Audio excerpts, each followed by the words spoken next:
Sharks जानते हैं, जब दिल्ली, मुंबई, बेंगलोर जैसे शहरों में कोई बीमार पड़ता है तो उन्हें उतनी टेंशन नहीं होती क्योंकि उनके पास अवेलेबल है best doctors, best hospitals, best health care facilities. लेकिन वहीं देश के छोटे गांव कस्बों में जब कोई बीमार पड़ता है ना, तो वहाँ उनकी मदद करने के लिए कोई नहीं होता। सही है। इस वजह से कई लोगों ने अपने परिवार वालों को खोया है।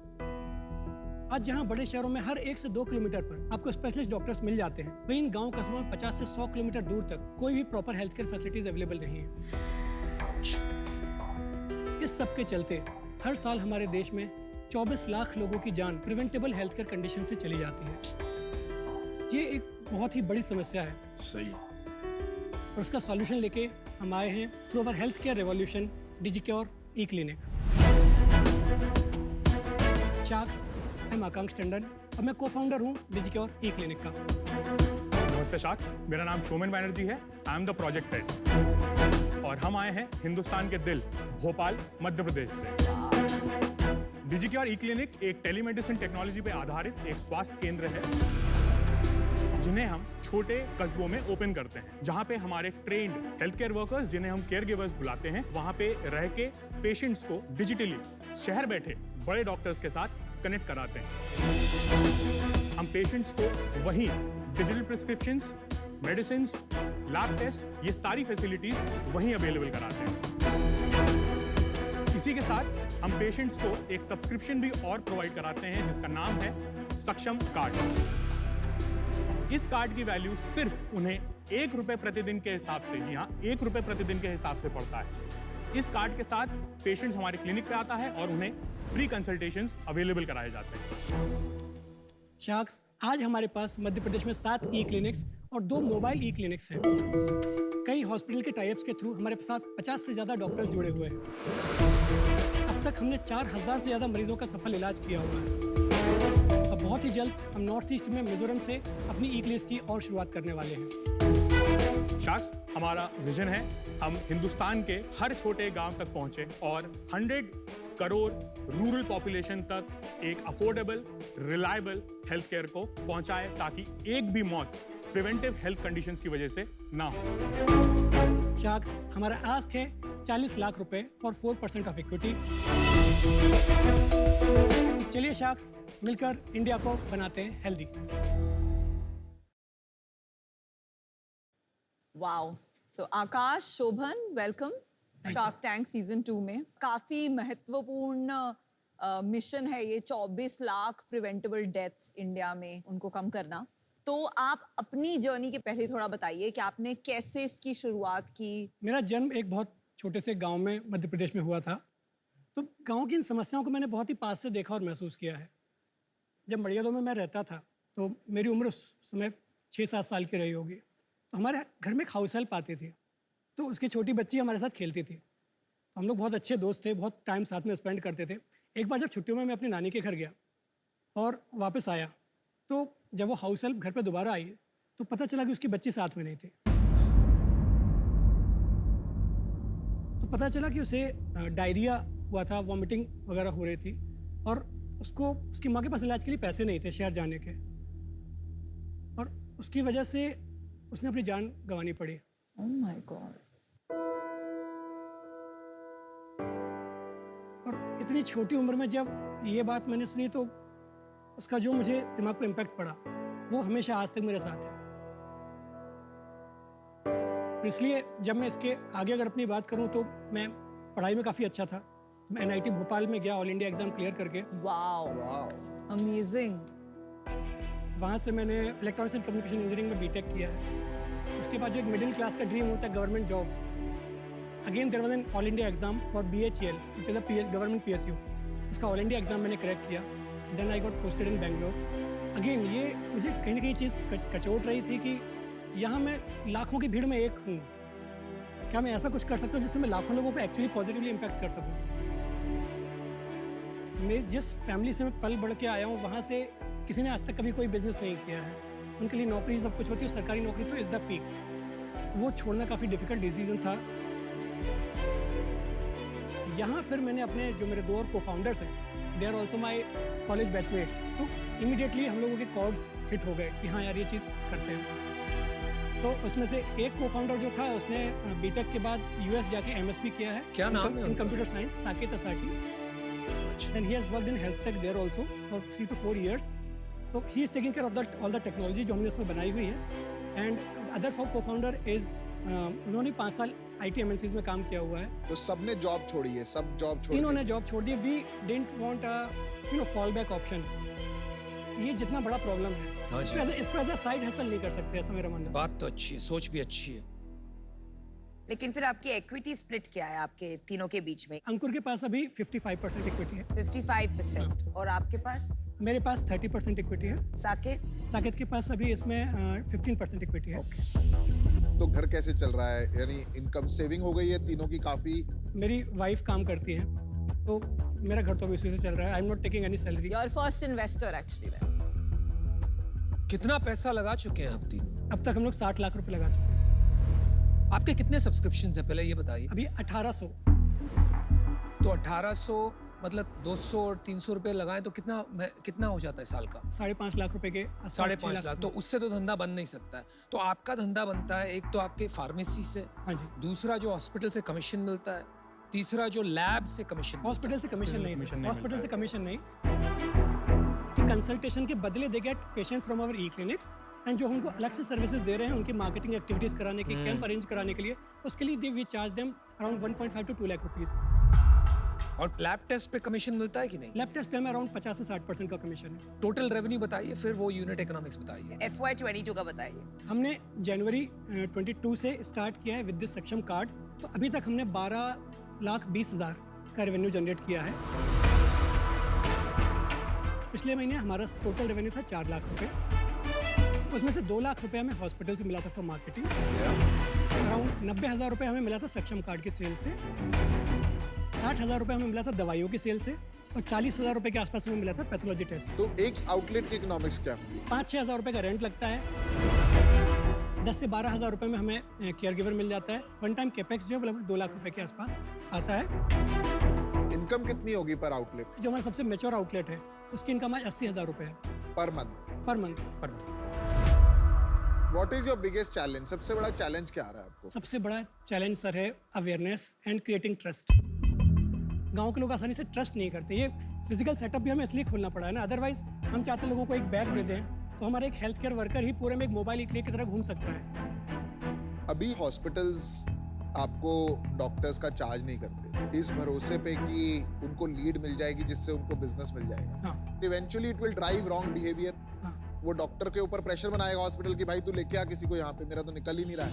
या वो कहेगा इसको बंद कर दो यार, मेरे से नहीं हो रहा। सर हॉस्पिटल्स इसमें ज़्यादा से ज़्यादा जुड़ रहे हैं क्योंकि उनको केवल पेशेंट के अलावा एक अपना आउटरीच भी मिल रहा है। हाँ, पर ये चैलेंज आएगा मेरे को लगता है। बट ये चैलेंज आ सकता है। ये ऑब्जेशनली बहुत हैवी काम है और जो मुझे लगता है कि इसमें दो चीज हो सकती है। एक, ये बिजनेस बन सकता है या ये सपोर्ट बन सकता है। मेरे को लगता है ये सपोर्ट तो बहुत अच्छा है, मैं भी करूंगा, अपनी कंपनी से भी खुद भी करूंगा। बट एज एन इन्वेस्टर क्या ये पैसे बनाएगा? मुझे नहीं लगता। फॉर नाउ आई एम आपने बोला कि आपने 60 लाख खुद के आप तीनों के पैसे डाले हैं इसमें। हाँ जी। तो एक क्लिनिक तो 2 लाख सेटअप, मतलब 14-15 लाख तो वहां गए, समझ गया। बाकी के 45 लाख तकरीबन कहाँ लगे हैं अभी तक? हमारे पास एक टेक्नोलॉजी टीम है जिसने पूरा प्लेटफॉर्म डेवलप किया है। अच्छा, कितनी बड़ी टीम है? 15 के आसपास हमारे पास 15। ये भोपाल में है? भोपाल में है। ओके। कितना सैलरी कितनी है उनकी महीने की? एवरेज सैलरी अराउंड 50,000 रुपए के आसपास। तो 8-10 लाख रुपए सैलरी लग रही है आपकी महीने। हाँ जी। ठीक है। यू आर बर्निंग मनी हर महीने। वी आर आपका बर्निंग मनी। वी कितना? Are burning around 1.5 lakh. कैसे हुआ? कैसे 8-10 लाख खर्चे हैं, 4 लाख रुपया इनकम है, तो 6 लाख रुपया हो गए ना बस। डिजिक्योर के अलावा जो आयोटा इन्फॉर्मेटिक्स है, they also take some project. अब वो क्या है? अभी यार ये आपकी ये जो क्या है? 10 लोग हैं वो औरों के लिए भी आईटी कंपनी काम करती हाँ जी। वो कंपनी में शेयर होल्डिंग किसकी है भाई? सेम तीनों को फाउंडर ही है। उसका रेवेन्यू क्या है? 5 लाख रुपए के आसपास। आपके सारे आंकड़े जोड़ लिए मैंने, कहीं से भी मुझे राह नहीं दिख रही है बिजनेस बनने की। लेकिन अगर भरोसा बनेगा तो शायद बिजनेस का भी एक दिशा मिल जाए। तो इसीलिए मैं पूछना चाह रहा था कि आप क्या कर रहे हैं इस दिशा में? सर भरोसा बिल्ड करने के लिए वहाँ पे लोकल कम्युनिटी बिल्ड कर रहे हैं। वहाँ जो स्कूल्स होते हैं, वहाँ के जो सरपंच होते हैं, उनके थ्रू हम मिलकर वहाँ पे कैंप्स ऑर्गेनाइज करते हैं। जिस क्लिनिक पे हमारा एक पेशेंट आता था दिन में, आज वहाँ 8 पेशेंट आ रहे हैं। तो भरोसा धीरे धीरे बिल्ड, और हेल्थ केयर में बहुत टाइम लग जाएगा। अच्छा चलिए, मैं और विनीता आपको एक ऑफर देती हूँ। आपका जो ये ई क्लिनिक बिजनेस है, इसको स्केल करना, पैसे बनाना बहुत मुश्किल है। हाँ जी, सेकेंडली, हमारा ऑफर इज कंडीशनल कि आपकी जो आईटी कंपनी है उसको आपको मर्ज करना होगा, because you can't have the same founders in 2 companies. Okay, हमें कॉज बहुत पसंद आया yes, and we like you. आपने 1000 लोगों के विलेज में प्रॉब्लम खुद फेस की है, तो आप पे हम बेट ले रहे हैं। पर आपका रेवेन्यू है 4 lakhs a month, as good as pre-revenue, तो it's a steep offer, 40 lakhs for 20%. देखो, मेरे को अपना बहुत जेन्युइन लगे। इसमें पैसा बनाना बहुत इजी नहीं है। This will require good investment and it will take time. तो मेरा ये कंडीशन है कि वो IT business has to merge here. मैं आपको पैसे दूंगा 1 करोड़ रुपए। I'll take 25% of the company to become an equal partner. और मेरा इसमें वो रहेगा कि मैं ये अकेले ही करना चाहता हूँ। मैं आपको एक रिवाइज्ड ऑफर। चलो एक और ऑफर। आप बहुत अच्छी बनती जा रही है ये। अब आप बस बैठो और मजे लो। और ये कोई बिड वॉर नहीं है, मैं बिडिंग में नहीं जाऊंगा आप ये इनके साथ। बिजनेस समझते हैं, इसमें टेक्नोलॉजी से ज्यादा नेटवर्क्स, आपने क्या बताया, नेटवर्क प्ले है। एंड आई डोंट थिंक आपको 25% ऑफलोड करना चाहिए एट दिस पॉइंट। मैं आपको बताती हूँ क्यों। पर आपने तो 20% मांगा था ना, अरे 40 रुको ना, लाख के तो मैं लिए। रिवाइज कर रही तो हूँ अब ना। आप कह रहे हैं कि 20% ऑफलोड पहले मांगा था, पर मैं अब नहीं देना चाहिए। रिवाइज कर रही नहीं हूँ। नहीं, हाँ, आप no, पहले hold इसका on. जवाब दीजिए कि आप कह रहे थे कि मैं 20% बताती 40 हूँ। लाख के दे देना चाहिए था, पर 20% अब नहीं ऑफलोड करना मैं चाहिए। बता रही हूँ आप क्या कुछ कर रहे हो? अलग चीज, सुनिए इनको जरा। काउंटर करने दीजिए। कुछ भी बोलो, हाँ कुछ भी।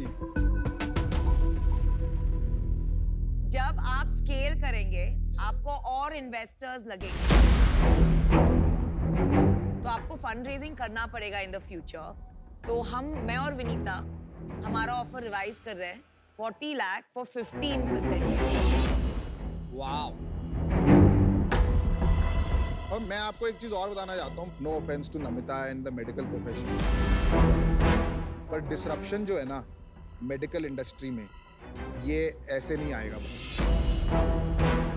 बहुत मोनेटाइजेशन हो गई है यहाँ पे, राइट? तो मैं उसीलिए किसी और के साथ काम नहीं कर सकता इसमें। ठीक है, समझ गया। अनुपम कुछ बोलना चाहते हैं। यार पहले तो मुझे ये बताइए, वो लड़की का नाम क्या था? आपको याद है? गीता, गीता। गीता।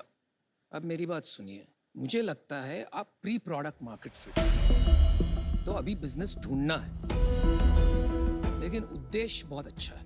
या अग्री। और आपकी ऑल जो- ऑफ अस अग्री। आपकी जो ट्रांसपेरेंसी है और सिंसियरिटी है, वो चमक के बाहर आ रही है। मैं समझता हूँ टेलीमेडिसिन जो है आज तक नहीं चला है, लेकिन वक्त, टाइमिंग बिजनेस में सबसे जरूरी है, और टाइमिंग अब आ गया। ठीक है, बिजनेस मॉडल क्या बनेगा मैं ये नहीं जानता हूँ, लेकिन मैं आपके साथ जुड़ना चाहूंगा, लेकिन मेरी कंडीशंस हैं। एक है आईटी सर्विसेज कंपनी को मर्ज करना पड़ेगा और वो काम जारी रखना पड़ेगा। दूसरा है कि क्लिनिक्स और नहीं बढ़ाएंगे। जिस दिन प्रोडक्ट मार्केट फिट हो गया, पैसा रेज करेंगे, वो मैं मदद करूंगा और फिर क्लिनिक्स बढ़ाएंगे। तीसरा कंडीशन हो गया, ये सारे नाम छोड़ के आपको इसका नाम रखना पड़ेगा गीता। क्योंकि अगर कुछ बड़ा करना है तो उसी की याद और उसी की बुनियाद पे बनाना पड़ेगा, तभी हम लगे रहेंगे। तो अगर ये सब आप मानते हो तो मैं आपको 1 करोड़ रुपए देता हूं, और जो आपने मांगा था उसी वैल्यूएशन पे देता हूं। एक ड्रीम डील देता हूं मैं आपको, 10 करोड़ की वैल्यूएशन पे 10%, ताकि इक्विटी भी आपके पास बनी रहे। You can counter any of us. मैं ओपन हूँ नेगोशिएशन के। चलिए आप बताइए चलिए। जा ठीक रहे है thank Two months. Vinita, if I go lower, you'll be in or you'll be out. नहीं you go low Then you'll be out. हाँ हाँ Yeah, एक but बार are you एक बार एक signing? बार एक बार पीयूष का ऑफर भी नहीं जो चाहिए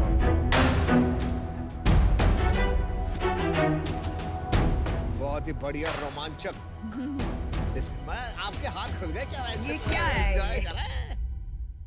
चलो बोलिए बताइए. We have a counter offer for you for Namita okay 40 lakh 10% के लिए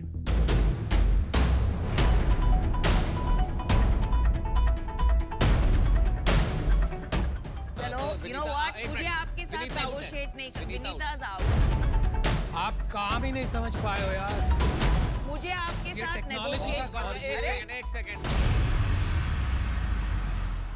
I accept your deal. Thank you बहुत बड़ी गलती है बिल्कुल is not गलती going नहीं to है. be stopped like this. ये मालूम है क्या है? मालूम है क्या है? telling you. खट्टे अंगूर. You know the business. I know the business. Network no is what you boss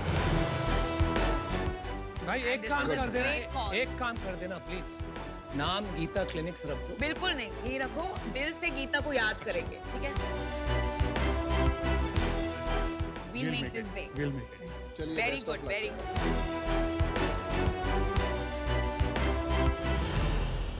They have literally killed their business by partnering with a medical firm. They have killed their business. Worst decision of their life. I am so sad for them. Very good. See, Namita is a great entrepreneur.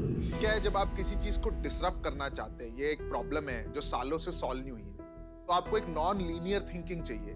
वो traditional चक्कर में पहुंच गए अभी आप traditional चक्कर में जाओगे तो वही इंसेंटिव का चक्कर है डॉक्टर्स को इंसेंटिव दो हॉस्पिटल्स को इंसेंटिव दो फिर आप गरीबों की सेवा कैसे करोगे एक वजह से अच्छा ही हुआ कि मेरी डील नहीं एक्सेप्ट हुई बिकॉज उनको समझ नहीं आ रही